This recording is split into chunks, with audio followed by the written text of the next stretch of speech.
get started. So welcome everyone. I'm Krista Nay from Episcopal Communities and Services, and we are thrilled to have you here for our webinar titled The Best Time to Secure Your Future is Now. So we've got a great cast for you today.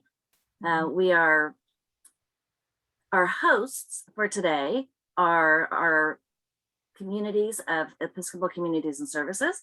So we have Montecedro, the Canterbury, the Covington, and 12 Oaks. We are happy to have as your presenters today our executive leadership.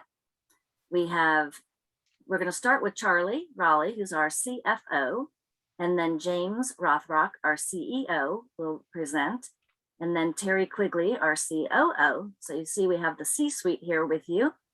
And then we're happy to have some residents. We've got Tom and Kathy Brunkow from Montecedro, Mike Ryan from the Covington, and Margaret Hills from the Canterbury. And then we'll allow for some questions and answers. A little housekeeping, we've got a chat function. So if you scroll your cursor down to the bottom, there is an icon called chat. You can select that, and then a window will open up on the right-hand side of your screen. You can type in questions at any time. We will probably wait until the end to address those, but feel free to chat at any time, and then we'll go through those at the end. So again, if you just joined us, welcome. This is the Episcopal Communities and Services. The right time to secure your future is now. Your cameras have been turned off and you are muted, but we are recording this session and we'll have this on our website. This title was really born out of our last webinar. Our last webinar was around Prop 19, which many of you are interested in taxes and how that was going to be handled. So we got a lot of questions about how do tax implications work if I move into one of your communities? And what does it look like if I move into one of your communities? So we're going to answer all those questions today. We have the good news is, and Charlie can go into this in more detail, but we're not for profit, and there are no taxes. You pay no property taxes when you live with us. So that's the good news. We're going to share a little bit about who we are and what life is like in our communities and financially how it all works. So that should answer a lot of your questions that we have received since the last time we were together. And then we're going to hear from four individuals that decided to move in and why and what it's been like since they've been with us. So to get started, we're going to start out with Charlie. I'm going to let you take it from here. Okay. Well, good afternoon, everybody. Charlie Riley, nice to make your digital acquaintance here. I served for a little over 3 years on the ECS volunteer board, and was really so impressed, by the organization that I came in-house about 2.5 years ago now as the Chief Financial Officer. Before that, I spent a little over 20 years at iHeartRadio, and a little bit of different, business challenges there, but got to see lots and lots of different markets across the United States, meet lots and lots of different people and look at different business challenges over the last, those 20 years. I lead up all aspects of the finance operations here at ECS, everything from our financing strategy and investments, operating capital budgets, our financial reporting, and all the compliance. And I'm just going to share a few ideas as to why now is the best time really ever to move to an ECS community. As we mentioned, ECS is a not-for-profit organization. Our board of directors serves a resident-centered mission and not a bunch of private equity folks that are looking to take profits and dividends out of the organization. Our board of directors is made up of people who are local business people in the real estate industry, legal, healthcare, so a variety of fields, and they serve in a voluntary capacity. The board ensures that the organization serves its resident-centered mission of creating exceptional communities for its residents. There are no owners seeking profits here. The organization, as Krista mentioned, is exempt from property taxes, so that allows us to limit operating costs quite a bit. ECS invests continuously in its communities and in strengthening its capacity to support resident lifestyles. Just in the last 3 years, we've invested over $20 million back into the communities and plan on investing $16 million in the coming years. So real serious commitment about recycling those investments. There are no returns on investment or dividends or interest payments paid out to owners. We do have bondholders who finance our communities, but that's at a pretty minimum interest rate as well. And I think importantly, when you move to an ECS community, we make a commitment to you for life. So looking at home sales, everybody's been reading the papers and all the alerts online. Just in the last year here in Southern California, Los Angeles County, home prices are up nearly 20%. The median price of an existing home is $830,000, very limited active listings, as you can see, down from a year ago. Very short time to sell. The median number of days on market, only 9 days. And people selling their homes receiving multiple over asking price offers. Same picture in Orange County. You move along. Really right at the same kind of appreciation, almost 20% ahead of a year ago. And over $1 million in terms of median price. So median meaning half the homes are priced above and half below. So $1.1 million is the median price there. Again, very, very short time to sell a home, only 8 days. And again, many over asking offers there. And if you just think sort of that 20% gain here in Southern California, San Diego's even crazier. It's up 27% year on year. The issue of property taxes comes up a lot. That's a question that prospective residents have. And if you think of like the capital gains taxes, if you make less than about $450,000, those capital gains taxes are only 15%. Over $450,000 in a year, then they're 20%. There's also the exclusion on your home sale, so $250,000 if you're an individual, or $500,000 if you're a couple.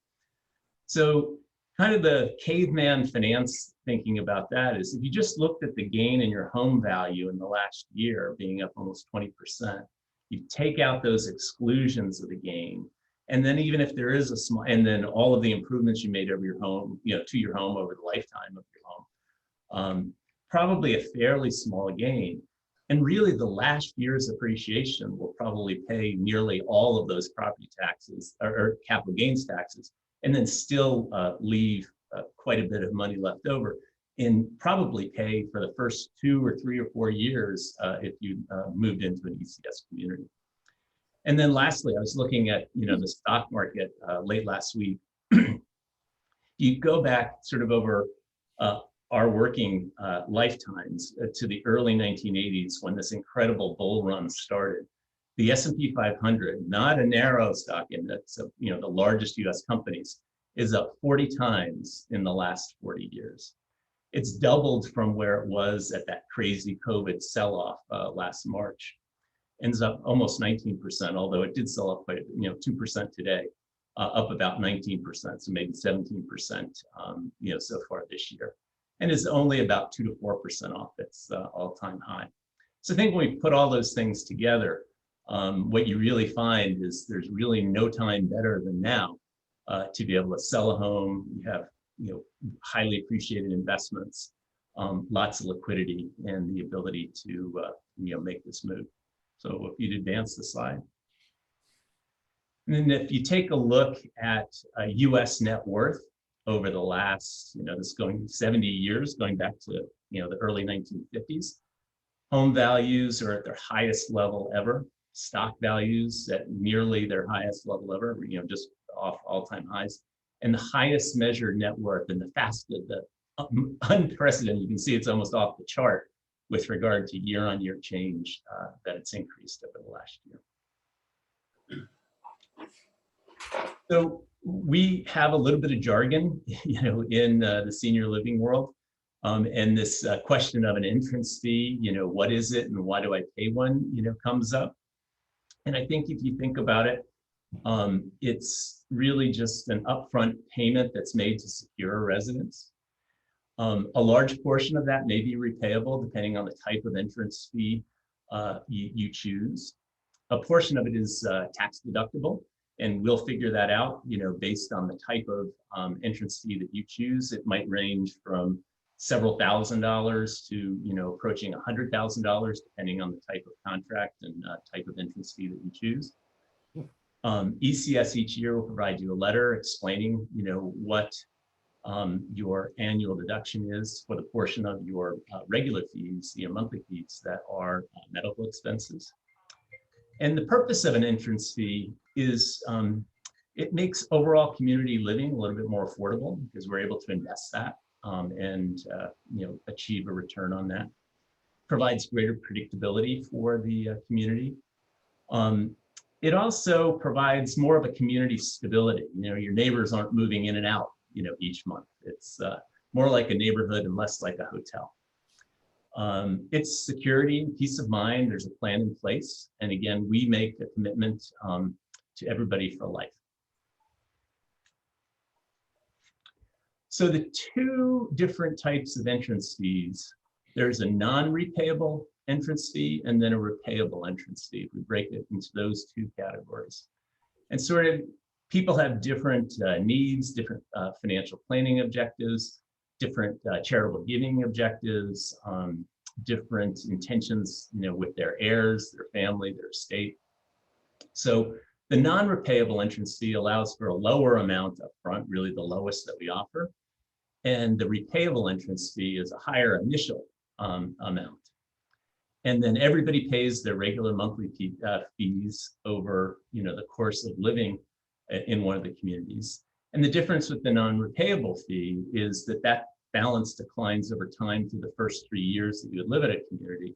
And after 3 years, there's no portion of that entrance fee would be returned. And with the repayable entrance fee, at your passing and to your estate, upon the resale of your residence, 80% of the entrance fee would be returned to your estate. And then, finally, residents, place a great deal of trust in ECS and rely on ECS to deliver over their lifetime. And ECS is serious about its obligation and the stewardship of that obligation. In addition to an annual audit, ECS also submits to continuing review by the independent credit rating agency Fitch.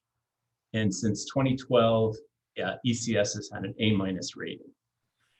Just this past June, as you can see on the screen, ECS affirmed, or Fitch rather, affirmed ECS A- rating, and stating that the rating reflects ECS strong financial profile assessment, demonstrating leverage and capital-related metrics that continue to support the A- rating.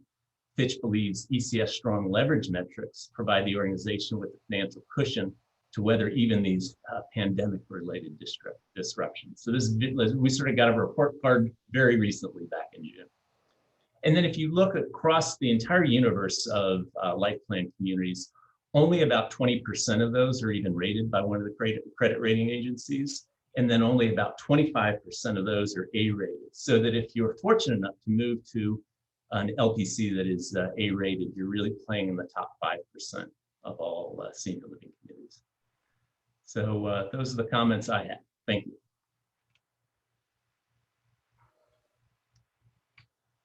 Okay, we're gonna next hear from James Rothrock, our Chief Executive Officer. James. Well, thank you, Krista. Good afternoon, everyone.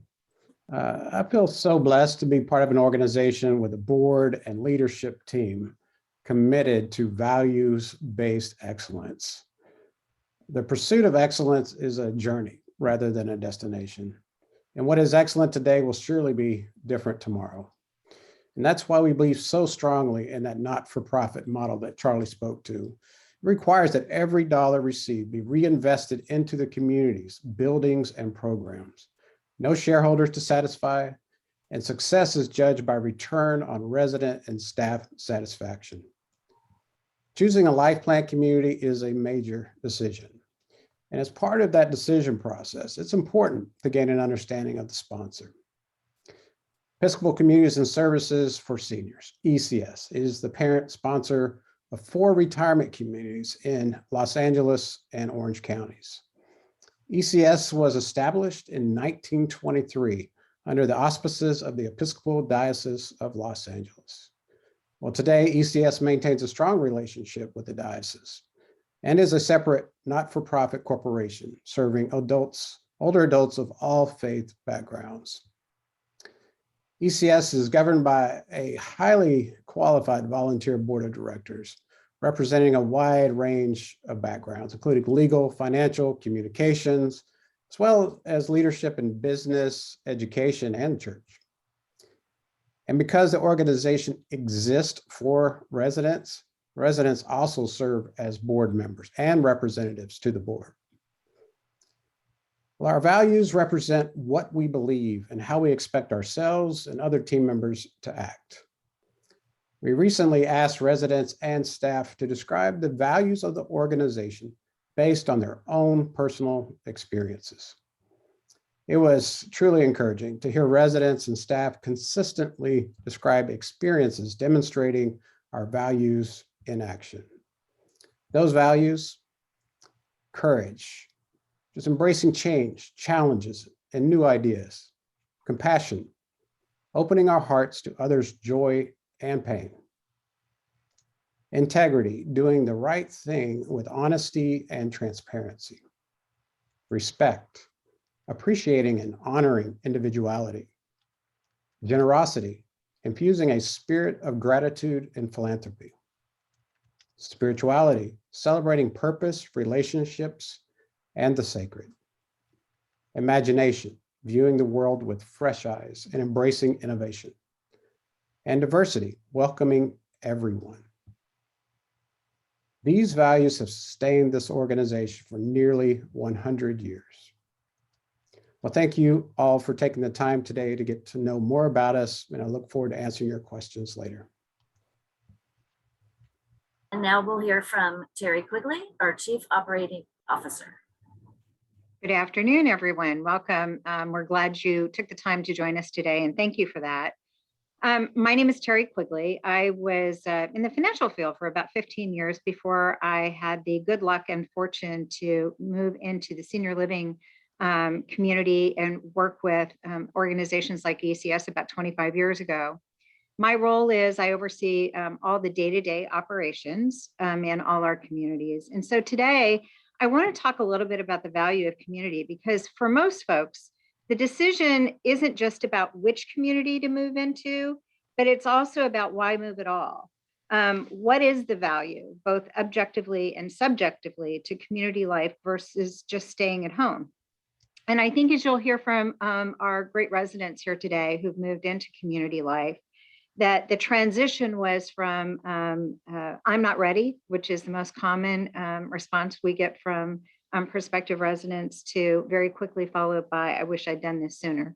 So the value proposition in moving into a community life, it involves a number of facets. And the first, I think, that you'll hear from most of our residents is that they have the value of a headache-free home. It was interesting. I was talking to residents just today at lunch about the struggle that they had managing homes before moving into community, whether it was gardeners or plumbers or roofers, housekeeping, pool cleaners, that they were released from that day-to-day struggle and the headache by moving into community. They have all the advantages of beautiful landscaping without the headaches associated with that. They don't worry about home repairs and improvements anymore. That's our responsibility and our job. But whether you need a light bulb change, do you need your pictures hung, or your refrigerator needs repair, those are all things that are headache-free that we handle, and community life affords people that come into senior living. They also have the great advantage of some amenities that they may not have had at home. Whether, depending on the community you're in, you may have a swimming pool, you may have a putting green, a bocce ball court, jacuzzis, fitness centers, equipment, all of those amenities that may not have been accessible to you living in your home, but that are also available to you now with little and no headaches to you. There's also the value of security. in case you need support. While we all hope we won't need help, it sure is good to know that it's there if we need it. So it's up to you to decide and choose how and where you receive that level of support. Here at ECS, we have something known as Choice Custom Care that allows you to kind of choose through a menu of ways in which you provide, you choose the level of support and care that you need, including independent living where you need very little support. You might need a little help with somebody coming into your home. We have rehab services, physical therapy, occupational therapy, speech therapy available. We have assisted living services for those who need a little more help. Memory care for people who have cognitive issues and challenges and need support there. Recovery care if you've had a short illness or you've been in the hospital and just need a little more help until you return back to your residence. We've also got skilled nursing in some of our communities, as well as home health partners who come in and help for those that need that. We've got 24-hour licensed nurses in our communities, and we even have physicians that do house calls if you should need one. Then there's the value of the everyday. People ask all the time, but the objective value is, what does my monthly fee cover? What do I get? So there's all kinds of things that come to us in our monthly fees. 5-star dining in all our communities, where we have 98% satisfaction rating in our dining and our food, which is important to everybody, right? We have creative living programs, which is a whole menu of speakers, classes. You want to learn a language, you want to learn how to do container gardening, you want to take a pottery class or a painting class. All those things are provided to our residents in creative living programs. You have housekeeping available to you and scheduled on a regular basis, as well as deep cleaning that is done regularly. Transportation, whether it's a temporary need or you've chosen to give up your car and your driver's license on a more permanent basis, we can provide and do provide transportation to medical appointments, shopping, outings, whatever those needs might be. Utilities and cable, all included in your monthly fee. We manage all the headaches with those folks. And as I mentioned, we have emergency response. Should you need it, we've got your back.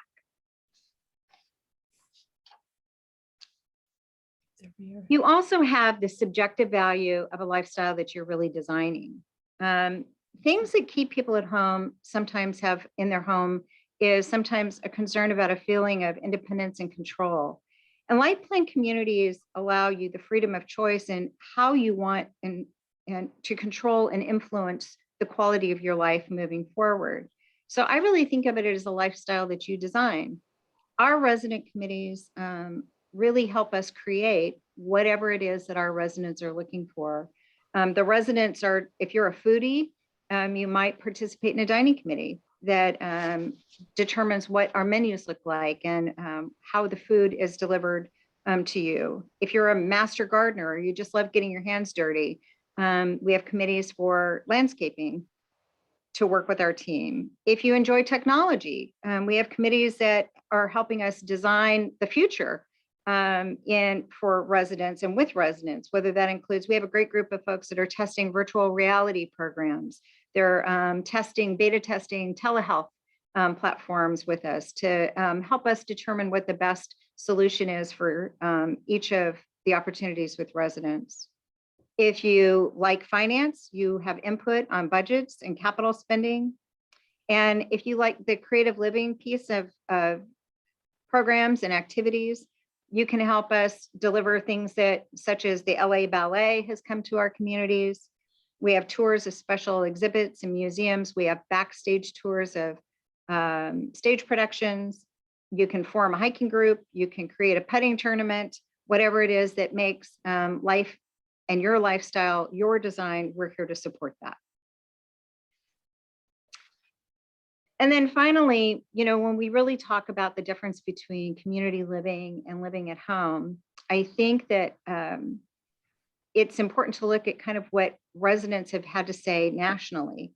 The Mather Lifeways Institute on Aging commissioned a study in 2018 in which they compared 5,000 residents who were living in senior living communities to 1,000 people who were still living in their homes as the control group. And it was interesting that on all these spectrums, emotional, social, physical, spiritual, intellectual, and vocational, they deemed their life to be somewhat or greatly improved by virtue of the fact that they've moved into community. So for emotional well-being, they had a greater sense of optimism. They were coping better. Their stress levels were lower. For social, residents are less lonely. They have greater numbers of social contacts. For the physical spectrum, they were increased in their physical activity. They had fewer chronic conditions, health conditions, by living in community. They had a greater sense of spiritual wellness. Intellectually, their memory was better. Their intellectual activities were significantly increased.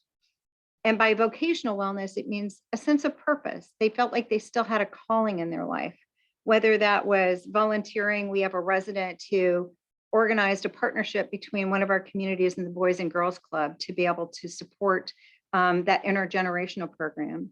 We had another resident who'd never put paintbrush to canvas in his entire life and took a painting class and discovered that that was his calling. His wife used to tell me that she would wake up in the middle of the night, and if he wasn't in bed, he was in the garage painting because he felt that was really his calling and he enjoyed it so much, something he'd never tried before.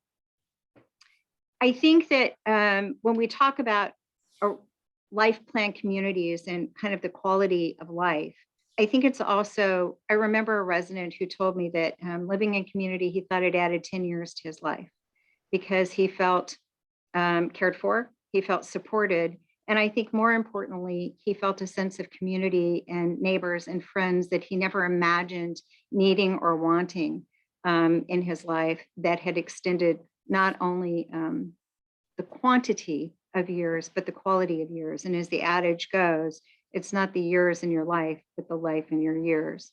And community living really, I think, brings that to us in a way that we can't always fully anticipate.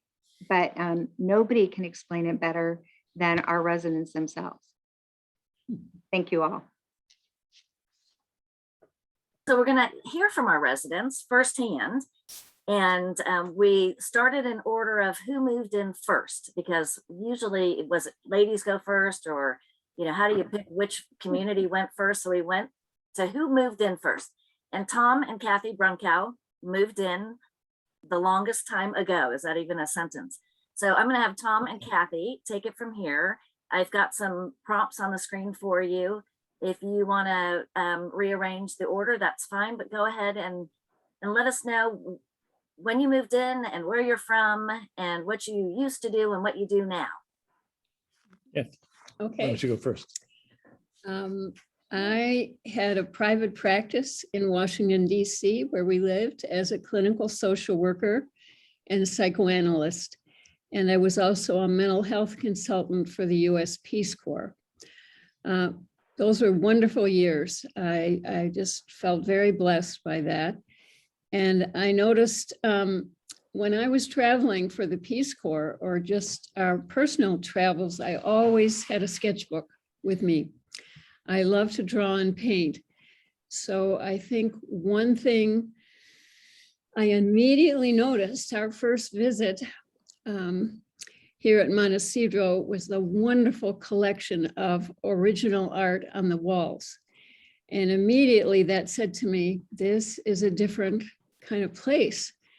Here they really value original art, and it just seemed to convey an atmosphere of respect for the arts and respect for creativity. So that was really important to me. And I also imagined that I would have lots of time for drawing and painting. I must say there's so many activities here. And not that I choose them all, but there are always interesting things going on. So I draw and paint when I can. The other thing is we came here knowing, we came because we wanted to be near our children and grandsons. And that part has worked out beautifully. We feel like we know our 4 grandsons in a really rich way now. But as far as other people, we knew 2 people in the Los Angeles area. So of course we were wondering, what is this going to be like to join a community? And it's probably the warmest, most interesting group of people. As we were getting to know people, everyone we sat down with at dinner had always an interesting conversation about their lives and their interest in other people and the things they wanted to do. So that has been extremely enriching for us. And I must say now, after 4 years, it really does feel like home. That's true. I was a pastor in 6 different churches in and around Washington, D.C. for 44 years and retired in 2006 and followed my avocation with a great vigor as a competitive tennis player and was free to travel around the country to compete in the national and international tournaments. And I was not so ready to move into retirement community. I said, oh my gosh, I mean, that's going to slow me down and be around a bunch of old people. And I, established all my relationships and institutions and friends and in Washington for 5 decades. And to leave all of that seemed very difficult. And were it not for our children, we might have delayed. But I am so pleased that we have landed at Montecedro. We've landed in a good place. We're close to our daughter and not so far from our son, who is the director of tennis, 20 minutes away. We have a first-rate fitness program. I have a personal trainer who keeps me in shape with a training program. I'm continuing to compete.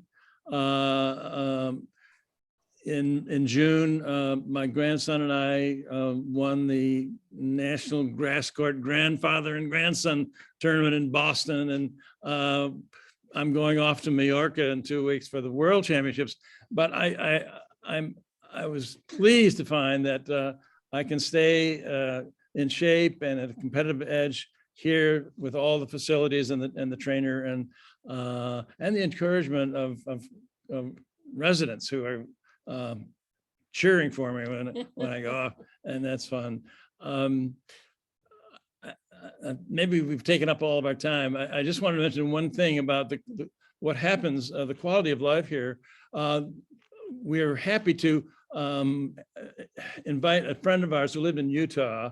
We had known her 40 years ago in Washington, D.C., and she visited us and decided to come to Montecedro with her husband, who had been in a nursing home in Utah for several years. They hadn't lived together. They moved here, they moved in together. He was, given a few months to live. They had 18 months of quality time living together. He got better here. It's been so good for us to see how happy our friend Mary and Tom were by coming to move in close to us and in this marvelous facility.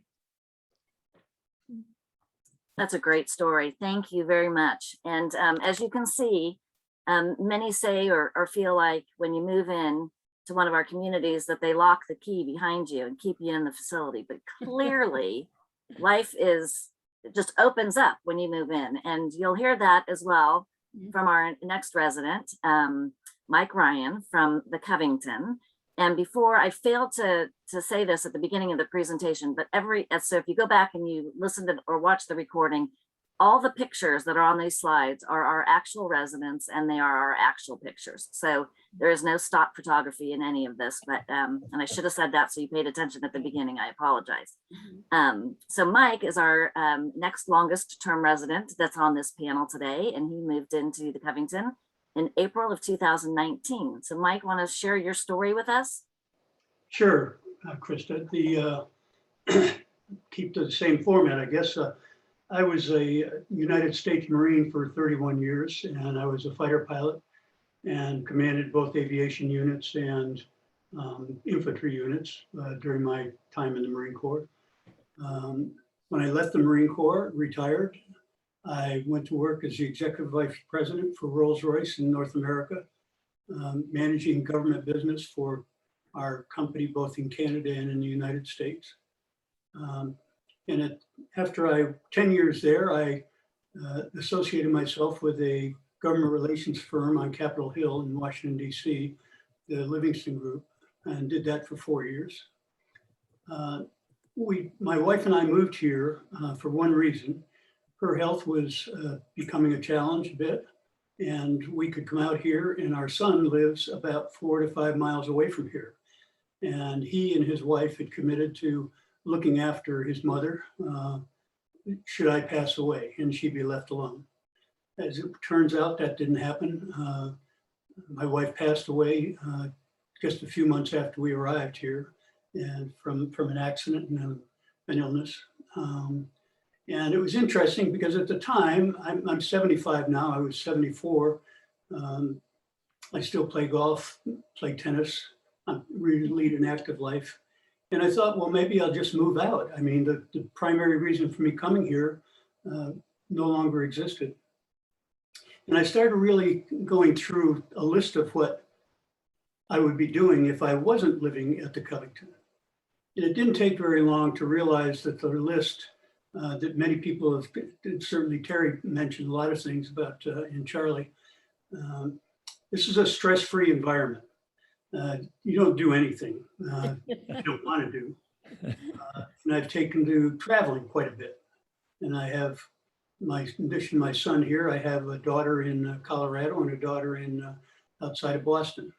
So I travel to see them. And recently, even though the COVID has put some extra requirements on you if you want to travel, a couple of months ago, I came back from a cruise in Iceland. And then just last week, I came back from a river cruise down the Rhine River. So it's easy to travel. You walk out the door and you don't worry about anything. You know, as Terry and Charlie both and James referred to, you know, when we lived in a very nice home in North Carolina, in Chapel Hill, North Carolina, a gated community on a golf course. But when you leave for 3 days and the hot water heater overflows, and now you pay $11,000 for your dining room ceiling to be fixed, you know, you start seeing the dimensions of staying in a community like this. When I left North Carolina, there were 21 different places that I had to notify when I came out here. You know, whether it was the phone or the TV or whatever it was, and the water bills, all those things that we all deal with when we're living in our own recognizance. And right here, if I want to move, I just have to call one person, the head of the Covington, and all else just falls away.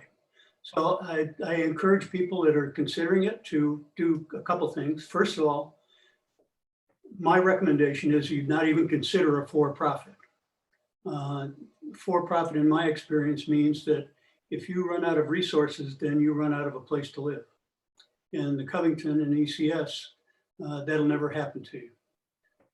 That's one reason for the not-for-profit. The other thing I recommend people do is that when you're looking for a CCRC, go there and stay for 2 or 3 days. Find out what it's like to live there. Don't invest that kind of money based on a 3-hour marketing pitch. You know, go there and find out. And my wife and I did that, and we found out some very interesting things. People don't always tell you the truth.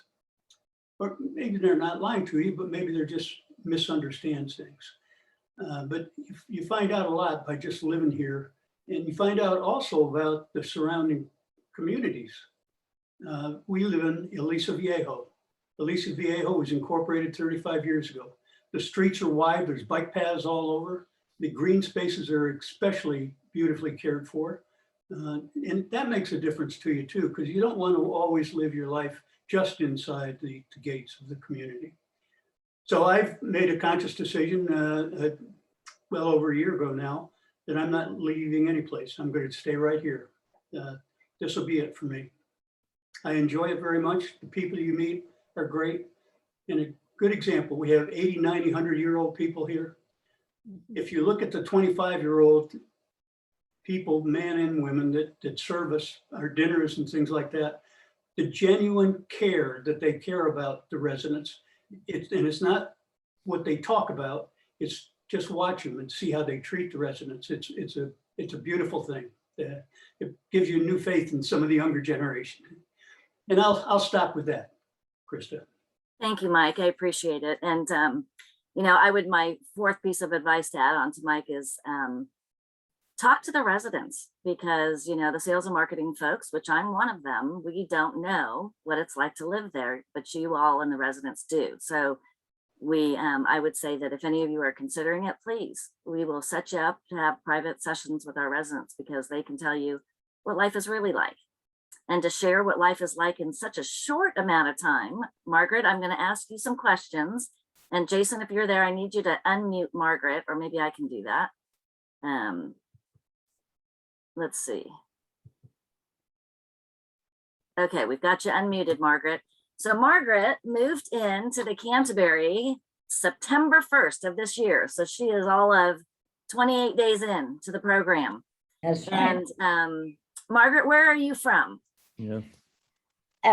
Well, most recently from down the hill from Canterbury in Rolling Hills Estates. Before that, I lived in England 50 years ago. We came to the United States as a family. My husband bought the house in Rolling Hills Estates, and we've been there ever since. He bought a beautiful house that was plenty of space for 3 growing children and us. And now the children are all grown and left home. And my husband, unfortunately, has died. And I was at home studying what I'd never been able to study before, which was astrophysics. And it sounds silly, I know, quantum mechanics. And before I started doing that, I'd been married for 70 years, which tells you I'm now 93. I'd been a ballet dancer in England for a very long time and taught ballet afterwards. And I retired when I was 90. And so I was used to moving and having a lot of people all around me. And so it was lovely to start with, just to have me in this large 4-bedroom house with 2 huge living rooms and a garage and a swimming pool, which I never set foot in. But I did enjoy those couple of years on my own. And then I started to fret a bit and thought, I don't know anybody. I need a new phase to my life. And that may seem crazy at 90, but I've divided my life into sections. And this had turned out to be the best section, because I'm at the Canterbury for 4 weeks. And yesterday I went to the doctor and he said, I'm afraid we're going to operate on your right eye. You can't see through it, can you? No. And I came back to the Canterbury after that feeling, oh my goodness, what's going to happen? And I walked into my apartment here and I said, oh, this is like coming home. And that's just how it felt. And that's how it felt the first time that Patty Blue showed us around. My husband, who was with me then, showed us around the house, building, whatever you want to call it. And everybody here, as we walked in, said either hello or hi or good day. There wasn't one person. And we were just 2 odd bods walking around. It was unbelievable. Did you ever go into a hotel where that happened to you? No. And so I was sold. I only had to have 9 minutes drive up the hill from where we were living to get here. So I was, familiar with the environment and the general knowing of the people. They were knowing in particular. It is a joy being here. Absolutely wonderful. And now I wouldn't trade it for anything. So I really don't have very much more to say in this. Well, I just have one more question for you, because as a cordon bleu trained culinarian, how does the food? That's a funny word. Chef is the word. Chef. And how's the food as a chef? Excellent. And my very first dinner here, I talked to the chef. Naturally, we sort of, clicked very quickly. And he asked me if there was anything I couldn't make. And I said, well, when I was a child, our cook at home used to make me pineapple souffle. And I've tried to make it time after time after time, never been a success. He said, well, leave it with me, I'll try a few. He hasn't succeeded yet any better than I did, but I think he will. He's absolutely fabulous. And the food is wonderful. She's amazing. Oh, that's great. Perfect. So now you see, we've got a resident that moved in that was a neighbor 9 miles away or 9 minutes away up a hill. And then folks from across the country. So we welcome everybody of all faiths, and wherever you're from, that's what makes it so special. There's such variety in our communities. Mhm. So with that, I just want to see who's asked questions. I know there's been some questions in the chat. You can certainly, again, just take your cursor down to the bottom of your screen, click on the chat icon, and you can type in a question. And there's some questions that have already been answered. And I believe that Terry and Charlie are going to take a separate meeting with somebody that has asked for that. So let's see, I'm not up to speed on my chat. So one question here, families are welcome to visit in either residences or in a guest room. So the question was around guests and family. We do have guest rooms at our communities, or we have rollaway beds if there's not extra sleeping accommodations in the residence apartments and cottages. So that we welcome. We also welcome pets. That was another question I saw. Cats and dogs, we've got lots of them, and we do feature them. They're spoiled on in our communities. Let's see. And what do they cost to stay in? I don't know the exact cost. Charlie, do you know what our rates are, Terry, for our guest rooms? I don't off the top of my head because they vary by community, but they're very competitive with local hotels. So, and it's obviously really convenient to be close. Kathy knows. I see for Kathy one- knows. I was inquiring about this, and I believe it's $150 a night. But you also should say that with the COVID restrictions, they're not available right now. Right, the guest rooms right now are not available for, family can stay in their, in the residence that they're visiting. There's no restrictions with that on COVID. Obviously, we are not yet allowed to have visitors kind of indoors in the common areas with other residents, like in activities and things like that. So that's confined a little bit of the guest rooms, but we anticipate that we are substantially fully vaccinated. I think it's important to mention that our staff is 100% fully vaccinated and has been since July 15th. We were among the first to lean into that. And we are substantially fully vaccinated amongst our residents as well. So we anticipate continuing to see release of some of those restrictions moving forward. And I just got 2 texts. So the Canterbury's rate is $130, or the Covington's rate is $130 and Canterbury's is $125 a night. So when we open up, that is the fees for those rooms. And here's a question, and I'm going to let the residents answer this question. It has to do with noise. One person is looking to move because the neighborhood is so noisy. So Mike, I'll start with you. And Mike lives in a cottage. So he is in a one-side attached cottage, has a little roundabout street in front of him. How's the noise level at your area? The only thing I ever hear is, I rarely even hear a car driving by, but you know, what you will hear, like in any community that's well cared for, you'll hear the gardening crews, you know, coming up with some noisy, but that's inevitable. You could be living in the Taj Mahal and you'd still get that. So for all intents and purposes, it's a gated community, so you don't have a lot of travel through it or anything like that. And I don't even pay attention to any noise.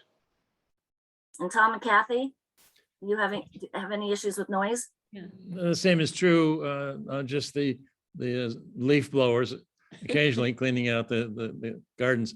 But it's a quiet neighborhood and there's no traffic noise Well, other than some sirens once in a yeah, while. there's a noise that I actually enjoy that starts around 8:30, and it's the water aerobics Oh, class. yeah, those noises. We live right above the pool here at Montecedro, which I love.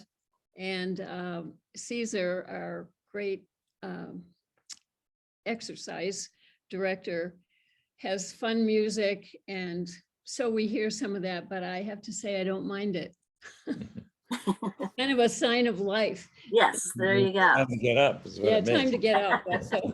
You know, Tom and Mike, they don't call those leaf blowers. Those are Southern California cicadas. And they're dead, Charlie.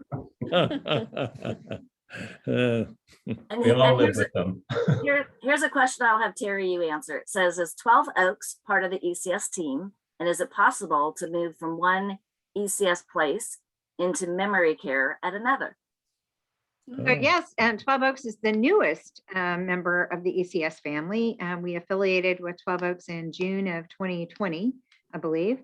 And so we have memory care at 12 Oaks, well, at all our campuses. So if there was a need to move between communities, we would absolutely work with residents to see if we can find a solution. We have had residents move from one community to the other because they've got family that has moved into a location closer to another community. And so we try to work with people to make sure that we can facilitate that the best way possible.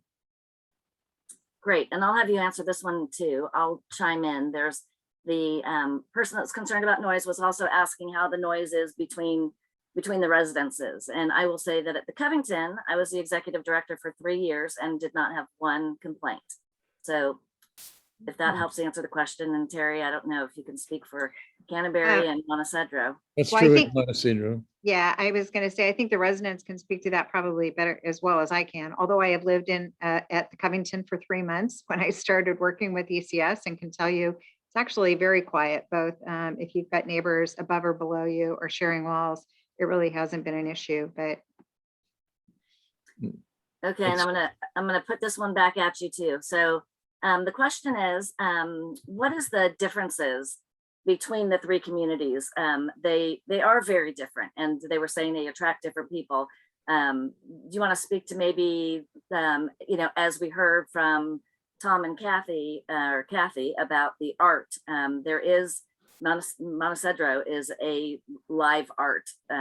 We have a curator, and that is unique to Montecedro. But Terry, do you want to address some of maybe the other differences that? sure, there's an old saying that if you've seen one senior living community, you've seen one senior living community. Because every community is a little bit different, and every community has a different personality, if you will. They're in our family of communities, they're all a little different in terms of their size. At 12 Oaks, let's see if I can do this from memory, we have 35 residences. At Montecedro, we have 203 all told, I think. At Covington, we're 211, and at Canterbury, I could do the math in my head, but I probably will miss it. It's about 125, 130. So they're all different in size. I think that they're all kind of what we refer to as right-sized. They're large enough that there's a significant kind of pool of people to get to know and to find common interests with, but they're not so large that everybody doesn't know one another. I think that right size is really important in each of our communities. All the residents know the staff, and the staff know the residents. So I think that that's a common element between them, but they're all a little different in terms of either their physical features of the community. Some have slightly different levels of care. For instance, skilled nursing is at the Canterbury and at Covington, but we don't have skilled nursing at Montecedro and 12 Oaks, although we do have great skilled nursing partners in those communities, so that if there is a need, we can facilitate making sure that somebody has access to that. So they all have a little different kind of flavor and personality. As I said, residents are designing the lifestyle that's in that community. So it really, each community is kind of a reflection of the folks that live there. Okay, so I was doing some math. Somebody asked what the percentage of independent residences are at the Covington, and it's 72% of the accommodations are independent living. Gotcha. And then the question here, can you have covered parking at the Canterbury? Doing this There's in no covered memory. parking, not, There's There's not covered parking. No anywhere. covered parking at the Canterbury. There is garage parking at both Montecedro and the Covington. Covington. Yes. Then, oh, somebody, Judith, I believe, I'm trying to find, you had questions about fees. I have your email address. Is there a specific community that you wanted to know that? I can email you those, but our fees are based on accommodation, based on size, model, and location. So they vary depending on where in the community it's located, what the size of the accommodation is, and what contract that you choose. So there's a lot more questions than answers at this point. It says, I see that there are laundry lounges in the Canterbury. Are there laundry hookups in the unit? How do you get all your laundry to the lounge? So at the Canterbury, we have some accommodations that have in-house laundry, and then we have the laundry lounges, and there are laundry carts that folks use. They're like the wired baskets you see with the handles across, or people have individual carts that they use to bring that. They also, we will do your laundry for an additional fee. So there are several ways to have laundry done at the Canterbury. And at the Canterbury, actually linens are included, and a linen change is included. That is unique to the Canterbury only. Let's see. Am I missing questions? I've skipped around here. Okay, so at the Covington, I will send you, Judith, the pricing for you. Let's see. Any other questions? Can you, monthly fees? I don't see any questions I'm missing. Does anyone see any questions that I'm missing? There are a few participants where we've provided contact information, so feel free to reach out to us, or we'll reach out to you and deal with specific questions. Yeah, and if any of you get, when you get you'll get a notice that the recording is ready. And if you reply to that, I will get that email too. So if you wanted to talk to anybody specifically or had any questions that you don't have today, there is a question from Alice. Is there availability now? There is, I'm not sure which community that you're asking or that you're interested in, but there is availability. It is shrinking as we opened back up for move-ins. We closed for a little bit of time. In January, we have had a record number of move-ins. So people are moving quickly. We're seeing that more quickly than historical.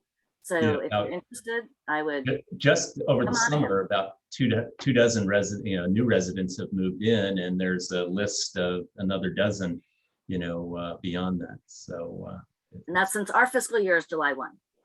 So that's since July. So we, says, are you still doing tours right now? We are doing tours. You do need to bring a mask and proof of vaccination. So you will be asked for, a picture of your card or your card to show that you're vaccinated. And we can do outdoor dining if you want to have lunch while you tour. We'd be happy to do that. We are open for tours. So please call us. I will, if you want to, there's a slide up there, staying connected at ECSforseniors.org. That is our website. You can fill out a card there or just give us a call. And we'd be happy to set up a tour. Can we see the recording of the session later? Yes, so we are recording the session. It will be on, you will get emailed because you participated today. And if you want to see any of our past webinars, they are on our website. So if you go to our website, just click on any community to events, and then there's a little past event icon. If you click that, you can see all of our past events. So I welcome you to enjoy any of those. We also have blogs on our website that are updated all the time. And Mike was featured in one, and recently Tom and his grandson were featured on one. So if you want to read about them, I would encourage you to go to the blogs as well. We've got lots of information, and just keep coming back. Any other questions? Over, Kathy. Yeah, I was just looking through the answers and questions in the chat column, and you said to someone, the median age of residents is 88. And I think the minimum age is 65 at The big range. Montecito, and we have someone who's 100. But I notice I'm 78, Tom is 82, and some of the people we enjoy the most are 96, or tonight we're having dinner with a 96-year-old that we really enjoy, and another woman in her 90s. We just went on a zoo visit with her. She's a docent at the zoo.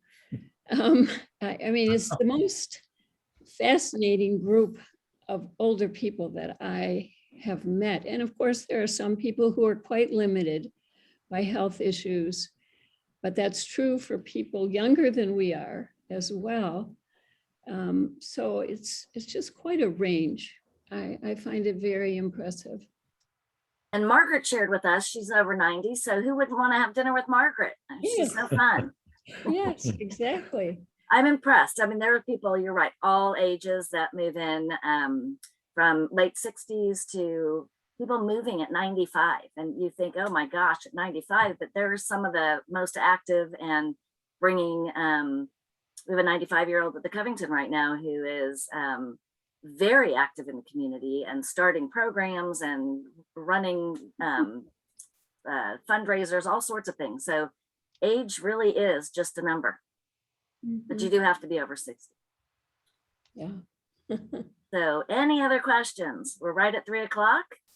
I thank you all for joining us, and you will get information when this is recorded. If you have any follow-up questions, please don't hesitate to reach out. And thank you, panelists, for being here. Thank you, residents. I've enjoyed the hour. It's been great. We did too. Thank you. Appreciate it. Have a Bye-bye. great rest of your day. Bye. Thank you. Thank you. Bye.